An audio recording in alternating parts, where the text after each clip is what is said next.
പാർലമെൻറ്റിൽ നാടകീയ രംഗങ്ങൾക്കാണ് സാക്ഷ്യം വഹിച്ചത്. ഇന്നിപ്പോൾ ഓപ്പറേഷൻ സിന്ദൂറിനെ സംബന്ധിച്ച് ചർച്ച ആരംഭിച്ചല്ലോ.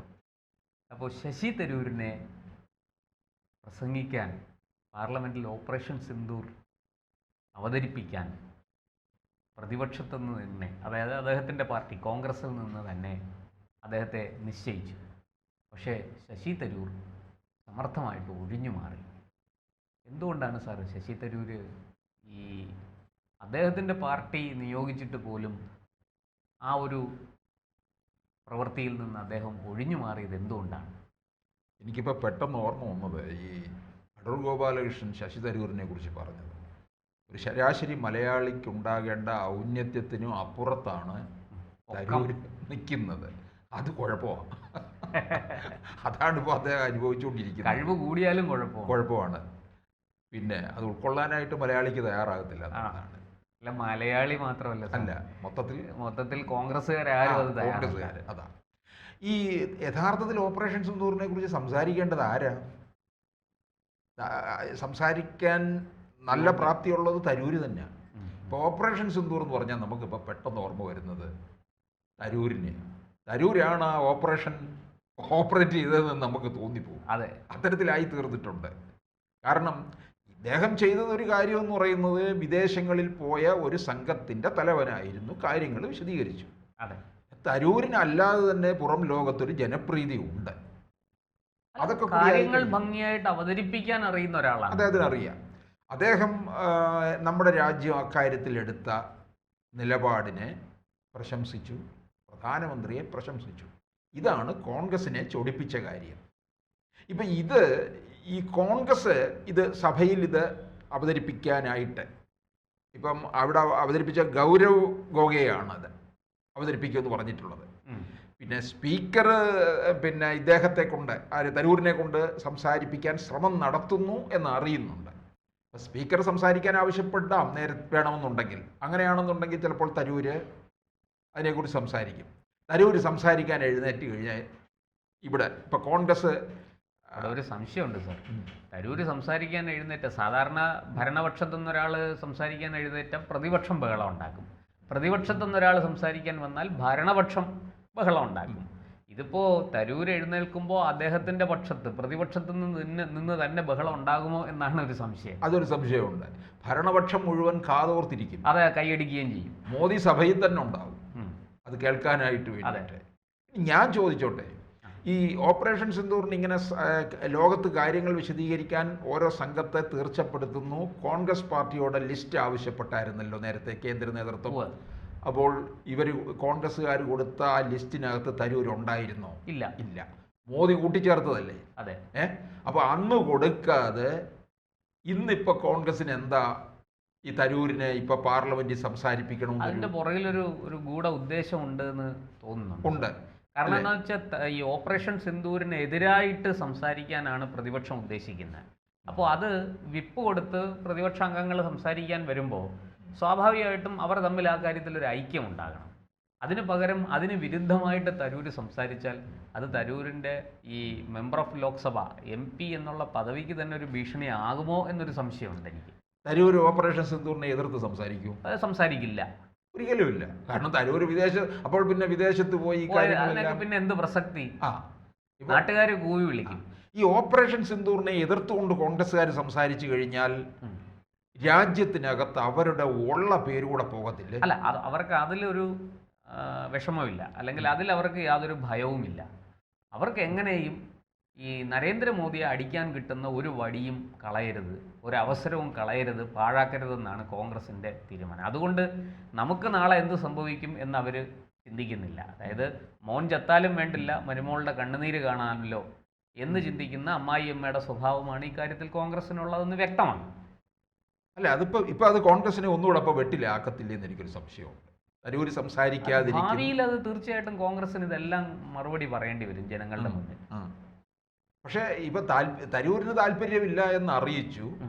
പക്ഷേ ചിലപ്പോൾ സ്പീക്കറുടെ ആവശ്യം വന്നാൽ, സ്പീക്കർ അങ്ങനെ ഒരു നിർദ്ദേശം വെച്ചാൽ തരൂര് ഒഴിഞ്ഞു മാറുമോ ഇല്ലയോ എന്നുള്ള ചോദ്യമാണ്. അതിന് ഉത്തരം പറയുക പ്രയാസമാണ്. കാരണം തരൂര് പ്രതിപക്ഷത്തെ വേണമെങ്കിൽ സമ്മർദ്ദത്തിലാക്കാനും അവരെ ബുദ്ധിമുട്ടിക്കാനും വേണ്ടിയിട്ട് തരൂർ വേണമെങ്കിൽ സംസാരിക്കാൻ ഇറങ്ങി.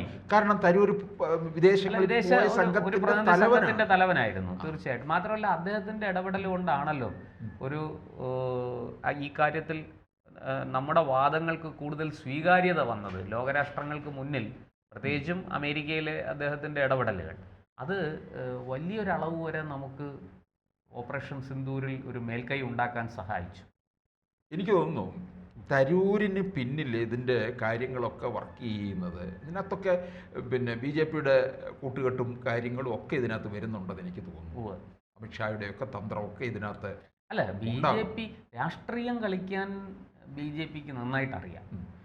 എങ്ങനെ മിണ്ടാതിരുന്ന് കോൺഗ്രസിനെ സമ്മർദ്ദത്തിലാക്കണം, കോൺഗ്രസ്സുകാരെ ഉപയോഗിച്ച് തന്നെ കോൺഗ്രസിനെ വെട്ടിലാക്കാനുള്ള തന്ത്രങ്ങളും ബുദ്ധിയും ഒക്കെ BJPക്ക് ഉണ്ട്. BJP അക്കാര്യത്തിൽ മോശക്കാരൊന്നുമല്ല.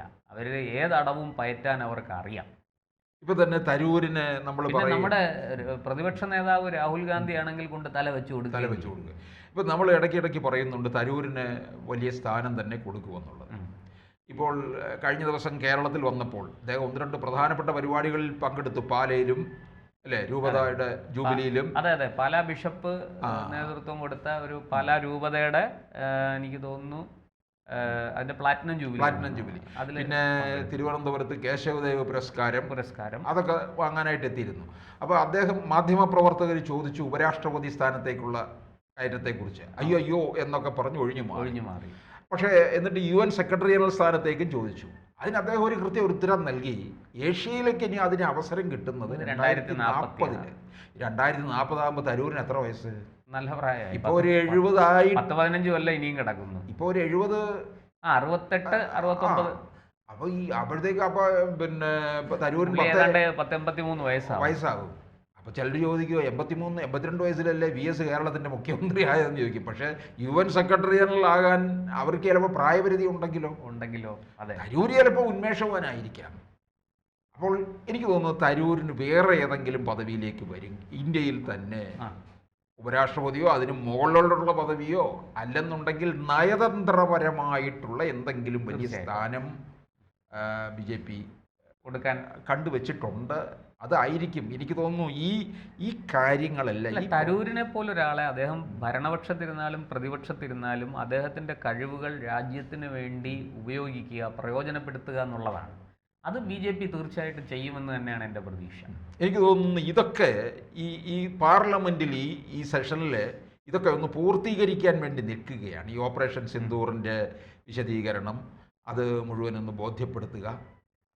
ആ ഒരു കാര്യങ്ങളെല്ലാം ചിട്ടവട്ടങ്ങൾ പൂർത്തിയായി കഴിയുമ്പോഴത്തേക്കും ഈ പാർലമെന്റ് വർഷകാല സമ്മേളനമൊക്കെ കഴിയുമ്പോഴത്തേക്കും തരൂരിൻ്റെ കാര്യം എന്ത് വേണമെന്നുള്ളത് അവിടെ ഉയരുന്നൊരു ചോദ്യം തിരുവനന്തപുരം ഒരു ഉപതെരഞ്ഞെടുപ്പിന് സാക്ഷ്യം വഹിക്കുമോ എന്ന്. അതിലേക്ക് ചിലപ്പോൾ കൊണ്ടെത്തിക്കും.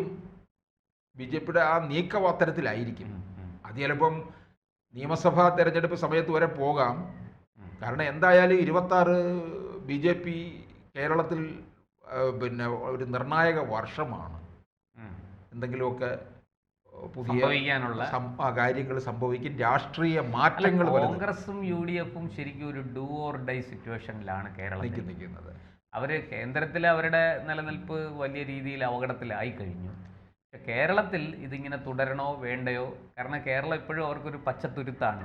പക്ഷേ ഇവിടെ 18 MPമാരെ അവർക്ക് ലോക്സഭയിലേക്ക് ഇത്രയും പ്രതികൂല സാഹചര്യം ഉണ്ടായിട്ട് പോലും അതിൽ 14-15 പേര് കോൺഗ്രസിൽ നിന്നാണ്. മുസ്ലിം ലീഗിന്റെ 2 പേരും പിന്നെ RSPയുടെ ഒരാളും കേരള കോൺഗ്രസിന്റെ ഒരാളും പോയി കഴിഞ്ഞാൽ 14 പേര് കോൺഗ്രസിൽ നിന്നാണ്. അതൊരു ചെറിയ കാര്യമല്ല കോൺഗ്രസിനെ സംബന്ധിച്ച്. അതാണ് ഇവിടുത്തെ വിഷയം. ഇപ്പോൾ നമുക്ക് കാത്തിരുന്ന് കാണാം കോൺഗ്രസിന്റെ അവസ്ഥ എന്തായി. പറഞ്ഞതുപോലെ തിരുവനന്തപുരത്തൊരു ഉപതെരഞ്ഞെടുപ്പ് വരുമോ? ആകെയുള്ളൊരു ഒരു പിടിവള്ളി ഇപ്പോൾ കേരളമാണ്. ആ കേരളം കൂടെ കൈവിടുമോ എന്നുള്ളത് നമുക്ക് സമീപഭാവിയിൽ തന്നെ അറിയാം.